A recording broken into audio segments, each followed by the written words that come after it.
giving me wind and rain. You're some kind of butterfly. Baby, you give me midnight.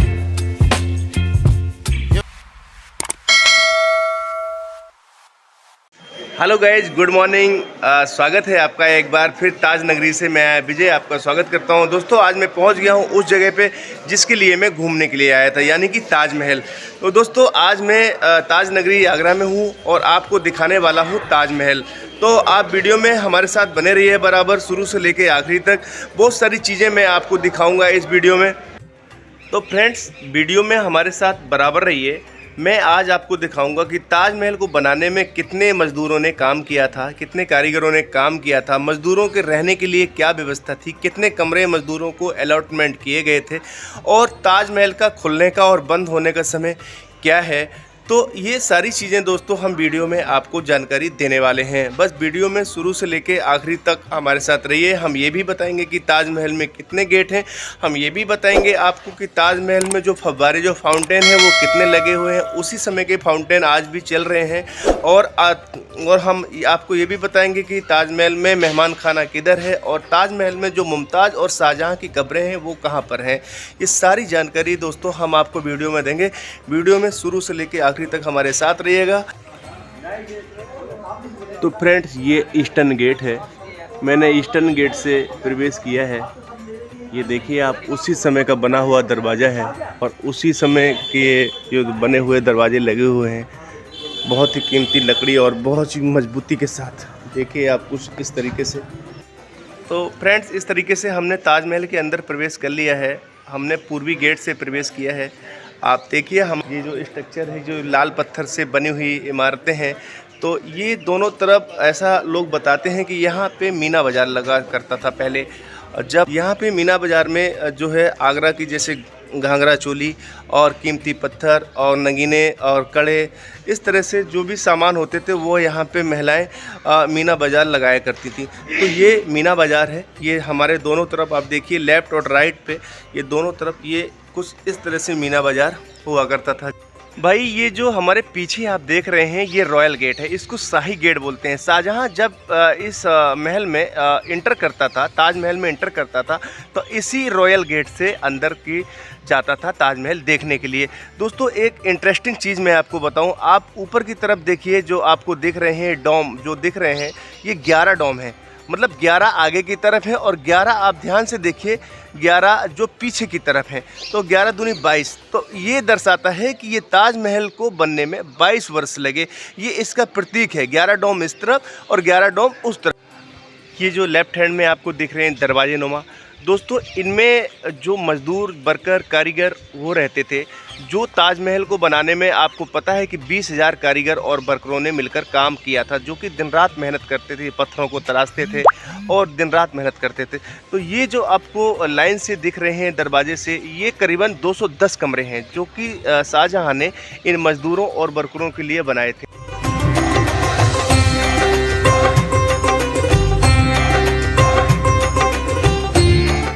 तो guys, Taj Mahal के इस तरीके से 4 gate आप कह सकते हैं। 4 gate. Number 1 east gate, number 2 west gate और नंबर 3 साउथ गेट और नंबर 4 है जो ताजमहल के अंदर है, जिसको रॉयल गेट, शाही गेट बोलते हैं, जिससे कि शाहजहाँ ताजमहल में प्रवेश करता था। तो फ्रेंड्स, मैं आपको बता दूं कि जो ईस्टर्न गेट है, ईस्टर्न गेट से वीआईपी इंटर किया करते थे उस समय। आज भी जो वीआईपी आते हैं, जैसे विदेश से कोई प्रधानमंत्री आता है या प्रेसिडेंट आता है, वो भी आज भी ईस्टर्न गेट से ही इंटर करता है। तो ईस्टर्न गेट से गाड़ी सीधी अंदर तक आ जाती है। ताजमहल के जो इसका क्षेत्र है उसके अंदर तक आती है। दूसरा दोस्तों, मैं बताऊं, वेस्टर्न गेट की बात मैं करता हूं। वेस्टर्न गेट में जो मुग़ल बादशाह शाहजहाँ था वही इंटर किया करता था। तो वेस्टर्न गेट सिर्फ मुग़ल बादशाह शाहजहाँ के लिए था। तीसरा मैं आपको बताऊं, साउथर्न गेट। साउथ गेट जो है वो यहाँ पे जो वर्कर काम करते थे, जो 20,000 वर्कर यहाँ पे काम करते थे, उनकी जो फैमिली हुआ करती थी, जो लेबर हुआ करते थे, उनका जो परिवार हुआ करता था, वो साउथ वाले गेट से आते जाते थे।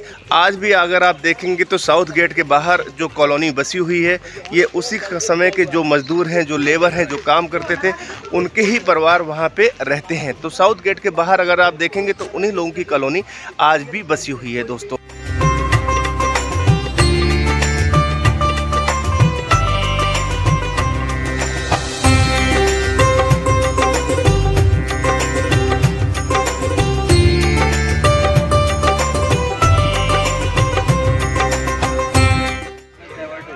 गाइज ये शाही दरवाज़ा है, ये देखिए आप, ये शाही दरवाज़ा दिख रहा है।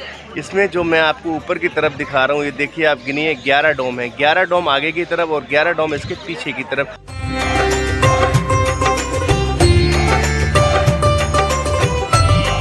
तो फाइनली अब हम प्रवेश करेंगे रॉयल गेट से ताजमहल की तरफ को। ये देखिए रॉयल गेट है दोस्तों।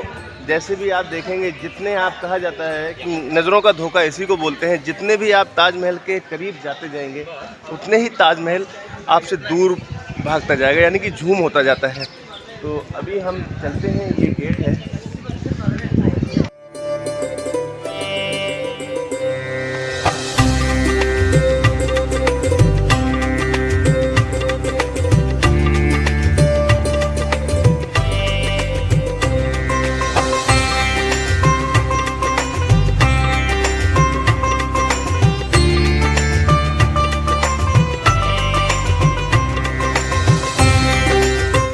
तो फ्रेंड्स, आपने कभी सोचा कि ताजमहल शाहजहां ने क्यों बनवाया था? मैं आपको बता देता हूँ, एक इंटरेस्टिंग फैक्ट्स है। जो बेगम थी उसका नाम था मुमताज़ महल। तो मुमताज़ महल की 14वीं संतान की उत्पत्ति के दौरान मुमताज़ की मौत हो गई थी। तो मुमताज़ ने मौत होने से पहले एक बार अपने पति शाहजहां से कहा था कि जब भी मेरी मौत हो, जब भी मेरी मृत्यु हो, तो मेरा जो मकबरा बनवाना वो इतना सुंदर और शानदार बनवाना है कि विश्व में कहीं भी नहीं हो, कहीं भी किसी की कोई भी बिल्डिंग इतनी सुंदर ना हो। तो शाहजहां ने वादा किया था दोस्तों कि जब भी मैं तुम्हारा मकबरा तैयार कराऊंगा तो इतना सुंदर और वो शानदार होगा कि वो विश्व में कहीं नहीं होगा। तो इस तरीके से ताजमहल का निर्माण शाहजहां ने मुमताज़ बेगम की मृत्यु के बाद करवाया। दोस्तों, एक और जानकारी मैं आपको दे दूं, अनुमानित लागत जो ताजमहल बनने की है वो करीबन बताते हैं कि 7,000 करोड़ रुपए का खर्चा ताजमहल को बनने में आया था। इसमें जो मार्बल यूज हुआ है, संगमरमर जो मार्बल, व्हाइट मार्बल जो यूज हुआ है, वो फ्रेंड्स मंगवाया गया था राजस्थान से वो जयपुर से आया था। और जो भी इसमें लाल पत्थर का इस्तेमाल हुआ है वो फतेहपुर सीकरी से आया था। तो इस तरीके से टोटल ताजमहल को बनने में 7,000 करोड़ रुपए का खर्चा आया था। ऐसा कहा जाता है कि उस समय मुगल शासन के टाइम में शाहजहां का पूरा खजाना खाली हो गया था ताजमहल बनवाने में। तो इसीलिए जब दूसरा ताजमहल शाहजहां बनवाना चाहता था अपने लिए, काले कलर का ब्लैक ताजमहल, वो इसी के पीछे, इसके ताजमहल के पीछे यमुना है और यमुना के पीछे वो जगह है जहाँ पे शाहजहां ने डिसाइड किया था कि मुझे दूसरा ब्लैक ताजमहल बनवाना है। लेकिन उसका जो लड़का था औरंगजेब, उसको जैसी भनक लगी कि मेरा बाप शाहजहां दूसरा ताजमहल बनवाना चाहता है, वो तुरंत आया। आगरा, वो रेड फोर्ट दिल्ली में था, शासन करता था, और वो आगरा आया। उसने आके यहाँ पे मुगल बादशाह शाहजहां को बंदी बना लिया और बंदी बना के जो लाल किला था, मैंने दिखाया था पिछले वीडियो में आपको, लाल किले में बंदी बना के वहीं पे कैद कर दिया। वहीं से हमेशा एक विंडो होती थी, एक विंडो में एक ना गिलास, एक अलग टाइप का गिलास लगा हुआ था, जिससे कि ताजमहल का दीदार वहीं से शाहजहां करता था हमेशा।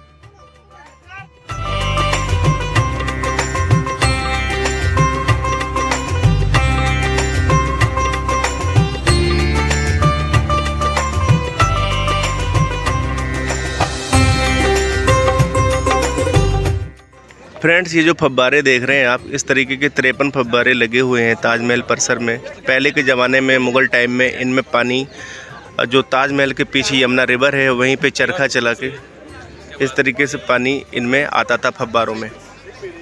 आज के समय में बहुत सारी मशीनरी हो गई है, मशीनरी के थ्रू इनमें पानी आता है। तो ये 53 फव्वारे हैं। इसका भी कुछ मतलब है। मैं आपको बताऊं कि ये ताजमहल जो बन के तैयार हुआ था वो 1653 ईस्वी में बन के तैयार हुआ था। अब फ्रेंड्स, हम उस जगह को दिखाने के लिए ले चलते हैं आपको जहां पर जब मुग़ल बादशाह शाहजहां इस परिसर में एंटर करता था तो जो ढोल नगाड़े बजते थे वो कहां पर बजाते थे। तो मैं आपको दिखाता हूं। देखिए, अब ठीक हमारे पीछे वो आपको एक टॉम टाइप का दिख रहा है जिसमें 3 दरवाजे हैं। तो वहीं पर आप देखते थे, वहीं पर उस समय जब मुग़ल बादशाह शाहजहां रॉयल गेट से एंटर करता था ताजमहल में, तो उसी जगह पे खड़े होके ड्रम, ढोल, वो नगाड़े, वो सब बजाते थे। ये दोनों तरफ हैं, आप देखिए आमने सामने, ये इस तरफ है और अगर इधर देखेंगे तो आपके इस तरफ है।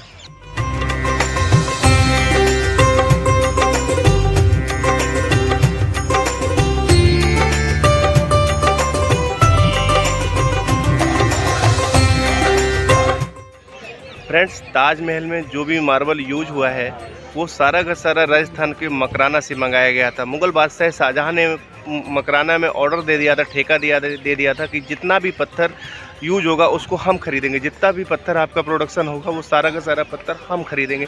तो वहाँ से किसी को पत्थर नहीं मिलता था, सिर्फ वो पत्थर सारा का सारा पत्थर इसमें ताजमहल में आता था। इस तरीके से दोस्तों एक आप कह सकते हैं कि बहुत ही मतलब इसकी जो कारीगरी है बहुत ही कलात्मक है और डिजाइनिंग है वो बहुत ही बेमिसाल है। तो दोस्तों दीदार करिए आप ताजमहल का। आज फॉग बहुत ज़्यादा है लेकिन फिर भी देखिए आप कैसी धुंध हो रही है और ताजमहल कितना खूबसूरत लगता है। इसकी खासियत ये है कि आप चारों दिशाओं से अगर ताजमहल को देखेंगे तो हर तरफ से आपको सेम लगेगा। दोस्तों बहुत ही खूबसूरत बना हुआ है। पूनम की रात जब होती है, पूर्णिमा होती है, तब ये ताजमहल पूरा चमकता है बिल्कुल चांदी की तरह। उस समय 1000 रुपये का टिकट होता है, आधे घंटे आपको अलाउ होता है। आप रात में आधे घंटे के लिए आ सकते हैं यहाँ पे और ताजमहल का दीदार कर सकते हैं।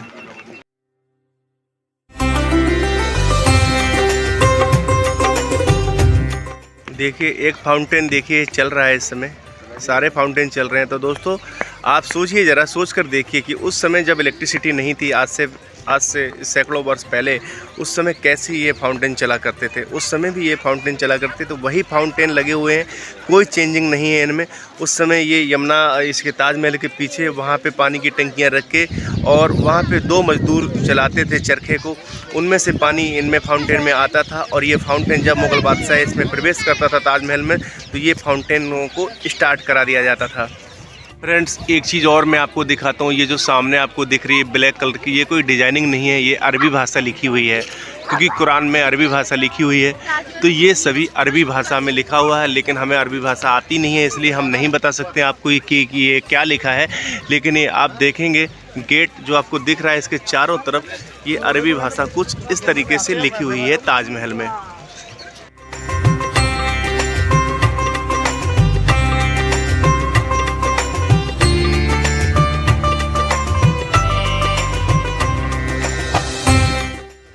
फ्रेंड्स ताजमहल के अंदर इस तरीके के 16 गार्डन बने हुए हैं, 16।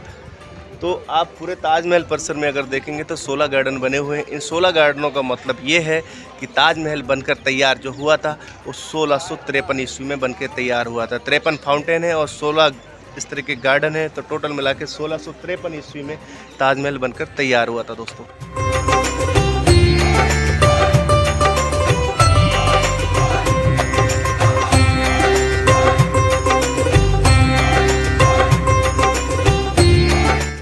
फ्रेंड्स जब शाही दरवाजे से आप घुसते हैं ताजमहल का दीदार करने के लिए तो उसके लेफ़्ट हैंड में, अब मैं आ गया हूँ मस्जिद में।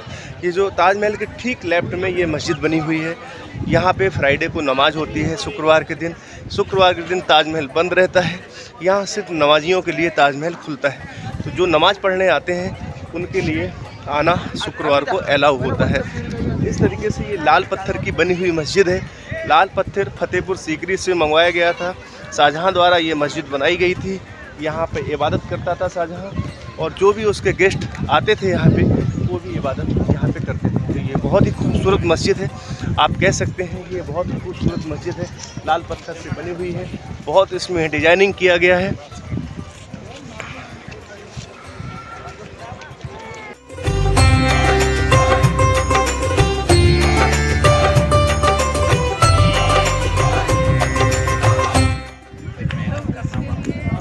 ताजमहल की एक खासियत है फ्रेंड्स कि आप जिस तरफ से देखेंगे आपको एक जैसा लगेगा। बहुत ही बेहतरीन कारीगरी की गई होगी उस समय।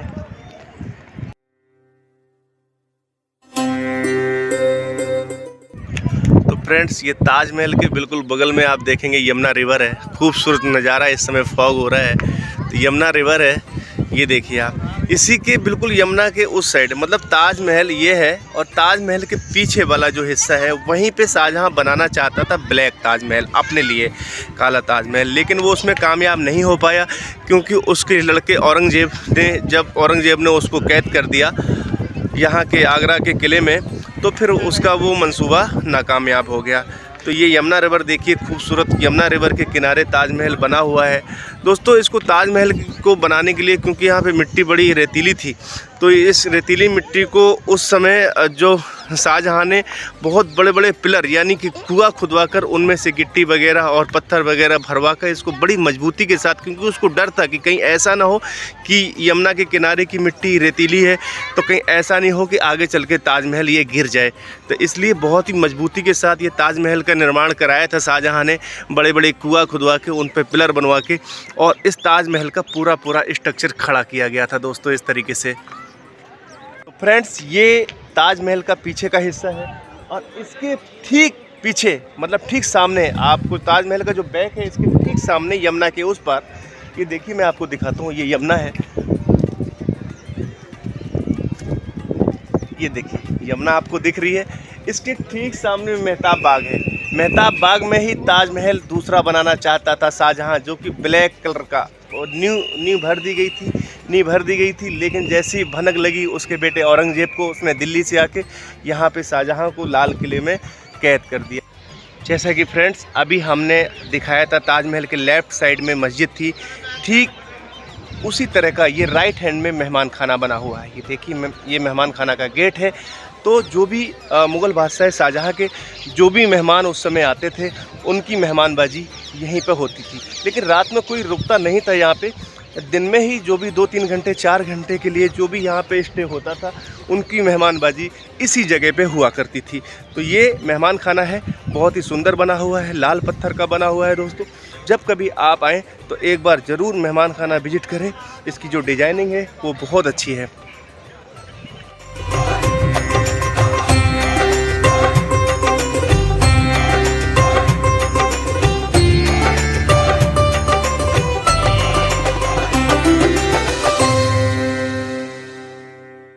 तो फ्रेंड्स, इस तरीके से कह सकते हैं कि शाहजहाँ अपनी बेगम मुमताज़ महल को इतना प्यार करता था कि उसने उसकी याद में ये ताजमहल बनवाया, जो कि पूरे वर्ल्ड में 7वां अजूबा है। तो इसमें कोई शक नहीं है दोस्तों कि शाहजहाँ बहुत मोहब्बत करता था अपनी बेगम मुमताज़ से। तो ये बहुत ही खूबसूरत बिल्डिंग आज पूरे दुनिया में मशहूर है, पूरे दुनिया में इसका ताजमहल का नाम होता है, ताजमहल से लोग हमारे देश को जानते हैं। तो ये ताजमहल हमारी धरोहर है। जब भी आपको जीवन में एक बार मौका मिलता है तो ताजमहल ज़रूर आके घूमिएगा। ताजमहल घूमने से आपको ये चीज़ तो एहसास हो जाएगी कि जो पैसे आपके खर्च हुए हैं यहाँ तक आने में, वो सारे पैसे बिल्कुल 100% वसूल होंगे दोस्तों, इतना मेरा प्रॉमिस है। तो जब कभी भी आपको टाइम मिलता है तो ताजमहल घूमने ज़रूर आइएगा आप। तो फ्रेंड्स, ये जो हमारे पीछे लाइन देख रहे हैं, ये लाइन है मुमताज़ और शाहजहाँ के मकबरे पे जाने के लिए। हालांकि ऊपर चबूतरे पे ऊपर जो है मकबरा बना है वो डुप्लीकेट मकबरा है, लेकिन वहाँ तक जाने के लिए ये लाइन लगी हुई है। इस पर आपको टिकट 200 रुपये का टिकट अलग से लेना पड़ेगा और आप मकबरे पे जा सकते हैं। असली मकबरा जो है वो ताजमहल के नीचे है, वहाँ गवर्नमेंट ने जाना बंद कर रखा है, वहाँ पे जाना बैन है। तो फ्रेंड, इसी के साथ ताजमहल घूमने घुमाने का, सैर करने कराने का सिलसिला यहीं पे समाप्त करता हूँ। वीडियो आपको कैसा लगा हमें कमेंट्स करके बताइए। अगर आप हमारे चैनल पर पहली बार आए हैं तो सब्सक्राइब ज़रूर करें और आगे की वीडियो देखने के लिए बेल आइकन ज़रूर दबा दें दोस्तों। तब तक के लिए जय हिंद, जय भारत।